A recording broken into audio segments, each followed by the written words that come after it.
ಅಬಕಾರಿ ಲಂಚಾವತಾರ ಎಷ್ಟರ ಮಟ್ಟಿಗಿದೆ ನೋಡಿ. ಇನ್ನಷ್ಟು ಅಪ್ಡೇಟ್ ಪಡ್ಕೊಳ್ಳೋಣ. ನಮ್ಮ ಪ್ರತಿನಿಧಿ ಅಭಿಷೇಕ್ ಲೈವ್ ಕನೆಕ್ಟ್ ಆಗಿದ್ದಾರೆ. ಅಭಿಷೇಕ್, 80 ಲಕ್ಷದಿಂದ 1.5 ಕೋಟಿ ಲಂಚ ಮಿನಿಮಮ್ ಬಹಳ ನಾರ್ಮಲ್ ಆಗಿ 80 ಲಕ್ಷದಿಂದ 1.5 ಕೋಟಿ ಲಂಚ ಕೊಡಬೇಕಾಗತ್ತೆ ಅಂತ ಸಹಜವಾಗಿ ಹೇಳ್ತಾರೆ. ಇಲ್ಲಿ ಅಬಕಾರಿ ಡಿಸಿಯಿಂದ ಹಿಡಿದು ಕಾನ್ಸ್ಟೇಬಲ್ ವರೆಗೂ ಎಲ್ಲರೂ ಕೂಡ ಲೋಕಾಯುಕ್ತ ಅಂಡರ್ ಬರ್ತಾರೆ.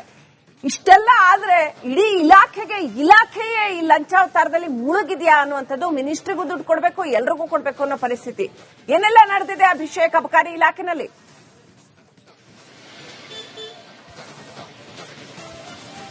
ಎಸ್, ಈಗಾಗಲೇ ಏನು ಸರ್ಕಾರಿ ಅಧಿಕಾರಿ ಅಂತ ಹೇಳಿದ್ರೆ ಅದಕ್ಕೆ ಒಂದು ಪರ್ಯಾಯ ಹೆಸರು ಅಂದ್ರೆ ಲಂಚ ಅನ್ನುವಷ್ಟರ ಮಟ್ಟಿಗೆ.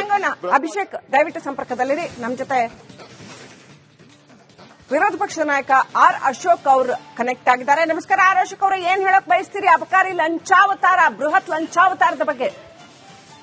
ಇದು ಇಡೀ ಸರ್ಕಾರ ಇವತ್ತು ಲಂಚಾವತಾರದಲ್ಲಿ ಮುಳುಗೋಗಿದೆ. ಯಾಕೆಂದ್ರೆ ಅಲ್ಲಿ ರಾಹುಲ್ ಗಾಂಧಿಗೆ ಬೇರೆ ದುಡ್ಡಿಲ್ಲ, ಕರ್ನಾಟಕ ಒಂದೇ ಅವ್ರಿಗೆ ATM ಔಟ್ ಇದೆ.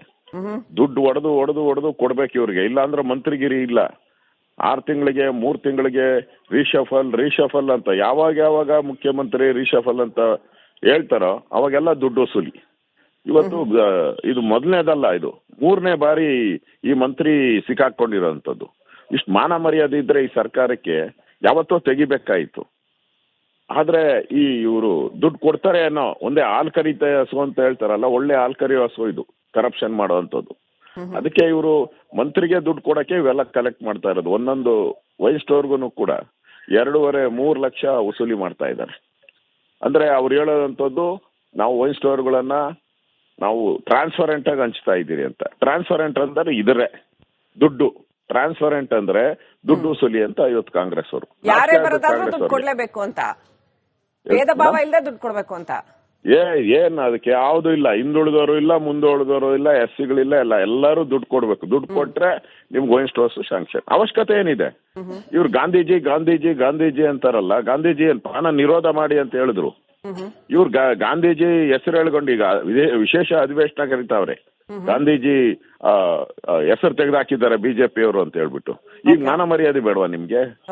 ಇವಾಗ ದುಡ್ಡು ವಸೂಲಿ ಮಾಡ್ತಾ ಇದ್ದೀರಲ್ಲ ನೀವು ಹೆಸರಲ್ಲಿ. ನ್ಯೂ ಇಯರ್ ಟೈಮಲ್ಲಿ ಪಾಪ ಕಂಠಮಟ್ಟ ಕುಡಿದವ್ರನ್ನೆಲ್ಲ ಮನೆ ತಲುಪಿಸುವಂತ ಒಂದು ಸಮಾಜೋದ್ಧಾರದ ಕೆಲಸ ನಿರ್ಣಯಗಳನ್ನ ಕೈಗೊಂಡ್ರು. ಇನ್ನು ಮನೆಗೆ ತಲುಪಿಸುವಂತ ಪ್ಲಾನ್ ಬೇರೆ ಒಂದು ಆಗೋದ್ ಬಾಕಿ ಇದೆ ಅಂತ ಅನ್ಸುತ್ತೆ. ಇನ್ನು ಅಬಕಾರಿ ಲಂಚಾವತಾರ ಅಂತೂ ನೋಡ್ತಾನೆ ಇದೀವಿ. ಆರ್ ಅಶೋಕ್ ಅವರೇ, ಬಿಜೆಪಿ ಇದ್ರ ವಿರುದ್ಧ ಯಾವ ರೀತಿ ಹೋರಾಟ ಮಾಡುತ್ತೆ? ಈ ಹಿಂದೆ 40% ಕಮಿಷನ್ ಅಂತ ಬರೀ ಲಂಚದ ವಿಚಾರ ಇಟ್ಕೊಂಡು ನಿಮ್ ಗವರ್ಮೆಂಟ್ ಬೀಳ್ಸಿದ್ರು ಅವರು. ಏನ್ ಮಾಡ್ತೀರಿ ಈ ವಿಚಾರದಲ್ಲಿ? ಅದು ಚುನಾವಣೆ ಬಂದಿತ್ತು, ಆ ಟೈಮಲ್ಲಿ ಮಾಡಿದ್ರು ಅಷ್ಟೇ. ಅವರು 5 ವರ್ಷ ಪೂರ್ತಿ ಸುಮ್ಮನೆ ಇದ್ರು. ಚುನಾವಣೆ ಬಂದಾಗ ಮಾಡಿದ್ರು. ಈಗ ನಾವು ಇದನ್ನ ಹೋರಾಟ ನಾವು ಮಾಡ್ತಾ ಇದ್ದೀರಿ. ಈಗಾಗಲೇ ನೆನ್ನೆ ಬಳ್ಳಾರಿ ಫೈರಿಂಗ್ದು ಗಲಾಟೆ ಮಾಡ್ತಾ ಇದ್ದೀರಿ. ಡ್ರಗ್ ಮಾಫಿಯಾದು 21ನೇ ತಾರೀಕೇನೋ ಫಿಕ್ಸ್ ಆಗಿದೆ. ಸೊ ಈ ವಿಚಾರನೂ ಕೂಡ ದಿನಕ್ಕೊಂದೊಂದು ಒಂದು ಹೋರಾಟನ ತಾರ್ಕಿಕ ಅಂತ್ಯಕ್ಕೆ ತಗೊಂಡೋಗಕ್ ಆಗ್ತಾ ಇಲ್ಲ ನಮ್ ಕೈಲಿ. ಯಾಕೆ ಅಂತ ಹೇಳಿದ್ರೆ ದಿನ ಒಂದೊಂದು ಹೋರಾಟ ಕೊಡ್ತಾರೆ. ನಾಚಿಕೆ ಇಲ್ಲ ಈ ಸರ್ಕಾರಕ್ಕೆ. ಇದಿಷ್ಟು ಲೂಟಿ ಅಂದ್ರೆ ಇವರಿಬ್ರು ಅಧಿಕಾರ ಉಳಿಸ್ಕೊಳಕೋಸ್ಕರ ಸಿದ್ದರಾಮಯ್ಯ ಮತ್ತು DK ಶಿವಕುಮಾರ್ ಎಲ್ಲರಿಗೂ ದುಡ್ಡ ಕಲೆಕ್ಷನ್ ಇಳಿದ್ಬಿಟ್ಟಿದ್ದಾರೆ. ಅದರಿಂದ ಮಂತ್ರಿಗಳೆಲ್ಲ ಕಲೆಕ್ಷನ್ಗೆ ಮಾಸ್ಟರ್ಗಳು ಔಟ್ ಅವರಿದೆ, ಡಿಗ್ರಿ ಪ್ರೊಫೆಸರ್ಗಳು ಔಟ್ ಇದ್ದಾರೆ ದುಡ್ಡು ವಸೂಲಿಯಲ್ಲಿ ಇವತ್ತು Congress. Major allegation R Ashok ಅವ್ರು ಮಾಡ್ತಾ ಇರುವಂತದ್ದು, ಯಾವಾಗೆಲ್ಲ ಮುಖ್ಯಮಂತ್ರಿ ಬದಲಾವಣೆ ವಿಚಾರ ಬರುತ್ತೆ ಅವಾಗೆಲ್ಲ ಸೆಂಟ್ರಲ್ ದುಡ್ಡು ಕಳಿಸಬೇಕಾಗತ್ತೆ, ಹಂಗಾಗಿ ಇಲ್ಲೆಲ್ಲಾ ಮಿನಿಸ್ಟರ್ಸ್ ಕೂಡ ವಸೂಲಿಗೆ ಇಳಿದು ಬಿಟ್ಟಿದ್ದಾರೆ ಅಂತ. ಆರ್ ಅಶೋಕ್ ಅವರ ಇದರಲ್ಲೂ ಕೂಡ ಅಬಕಾರಿ ಸಚಿವರ ಹೆಸರು ಬರುತ್ತೆ ಈ ಆಡಿಯೋದಲ್ಲಿ. ಸೊ ಅಬಕಾರಿ ಸಚಿವರಿಗೆ, ತಿಮ್ಮಾಪುರ ಅವರಿಗೆ ದುಡ್ಡು ಹೋಗುತ್ತೆ ಅಂತಾನ? ಇದ್ರ ಅರ್ಥ ಏನು ಅಂತ ಡೌಟ್ ಇಟ್ಕೊಂಬೇಡಿ. ಅಬಕಾರಿ ಸಚಿವರಿಗೆ ದುಡ್ಡು ಹೋಗೋದು ಫಿಕ್ಸ್ ಮಾಡ್ಬಿಟ್ಟಿದ್ದಾರೆ. ಅದು ಮುಖ್ಯಮಂತ್ರಿಗೆ ಇದಿದ್ರೆ, ಗೌರವ ಇದ್ರೆ ಇಮಿಡಿಯೇಟ್ ಆಗಿ ರಾಜೀನಾಮೆ ತಗೊಬೇಕು ಅವ್ರದ್ದು. ಇಮಿಡಿಯೇಟ್ ಆಗಿ ರಾಜೀನಾಮೆ ತಗೊಬೇಕು ಅವ್ರದ್ದು. ಯಾಕೆ ಹಿಂಗ್ ಬಿಟ್ಕೊಂಡಿದ್ದಾರೆ? ಇಷ್ಟಾದ್ಮೇಲೂ ಕೂಡ ಮಾಧ್ಯಮದಲ್ಲಿ ಬಂದ್ಮೇಲೆ ಇದು ಎರಡನೇ ಸರಿ ಮಾಧ್ಯಮದಲ್ಲಿ ಬಂದ ಮೇಲೂ ಕೂಡ ಅವ್ರನ್ನ ಉಳಿಸ್ಕೊಂತಾರೆ ಅಂದ್ರೆ ಜಾಸ್ತಿ ದುಡ್ಡು ಕೊಡ್ತಾರೆ ಅಂತ ಅಷ್ಟೇ. Okay, thank you R Ashok ಅವರೇ ರಿಪಬ್ಲಿಕ್ ಕನ್ನಡದೊಂದಿಗೆ ಮಾತನಾಡಿದ್ದಕ್ಕೆ.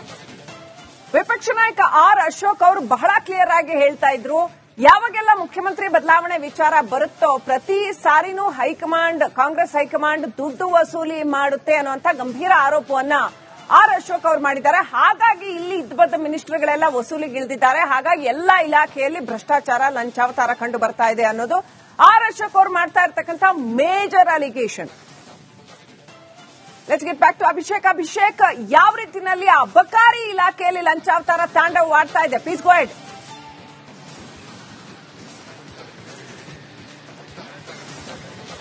ಎಸ್, ಈಗಾಗಲೇ ಆತನಿಗೆ ಏನಾದ್ರೂ ಈ ಒಂದು ಹುದ್ದೆಗೆ ಬರುವಂತಹ ಸಂದರ್ಭದಲ್ಲಿ ಆತ ಕೂಡ ಹಣ ಕೊಟ್ಟು ಬಂದಿರಬಹುದು. ಆ ಒಂದು ಹಣವನ್ನ ರಿಕವರಿ ಮಾಡೋದಕ್ಕೆ ಈ ರೀತಿಯಾದಂತಹ ಒಂದು ಲಂಚದ ರೂಪದಲ್ಲಿ ಜನರಿಂದ ಸುಲಿಗೆ ಮಾಡುವಂತಹ ಒಂದು ಪ್ರಯತ್ನಗಳು ಕೂಡ ನಡೀತಾ ಇದೆ. ಹೀಗಾಗಿ ಸದ್ಯದ ಮಟ್ಟಿಗೆ ಈ ಒಂದು ಪ್ರಕರಣಕ್ಕೆ ಸಂಬಂಧಿಸಿದಂತೆ ಹೊರಗಡೆ ಬಂದಿದ್ದು ಇದೊಂದೇ ಪ್ರಕರಣ ಸದ್ಯದ ಮಟ್ಟಿಗೆ.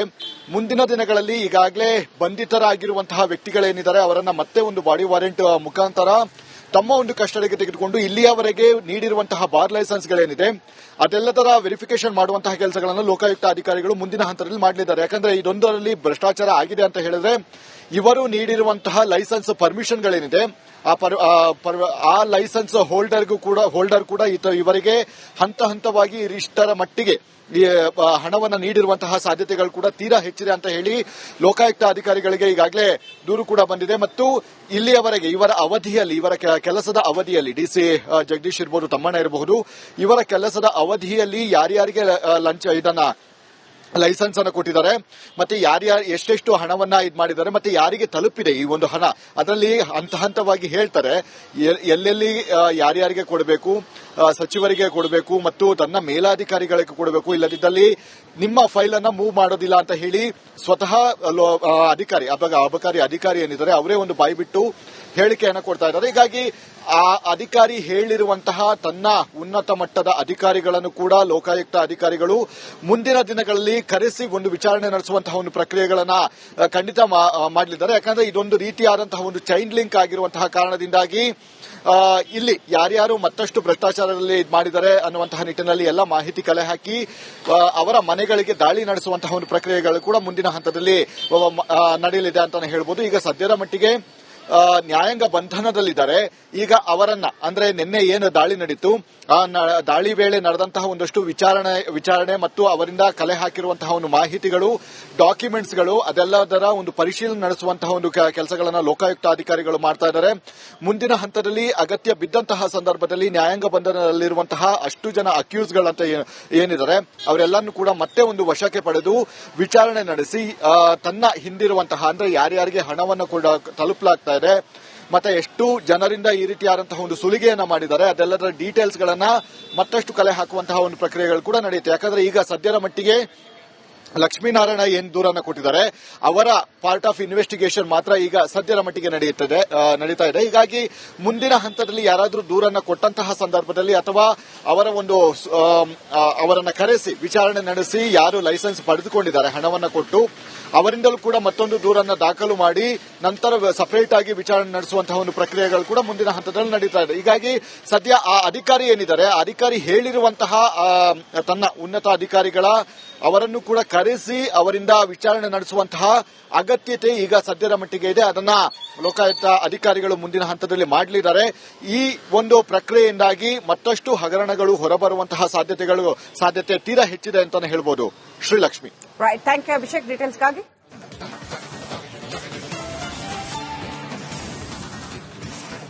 ನೋಡಿ, ಈ ಅಬಕಾರಿ ಲಂಚಾವತಾರದಲ್ಲಿ ಅಧಿಕಾರಿಗಳು ಮತ್ತು ದೂರುದಾರನ ನಡುವೆ ಯಾವ ರೀತಿ ಸಂಭಾಷಣೆ ನಡೀತು, ಅಬಕಾರಿ ಲಂಚಾವತಾರ ಯಾವ ರೀತಿಯಲ್ಲಿ ಇದೆ. ಆಲ್ರೈಟ್,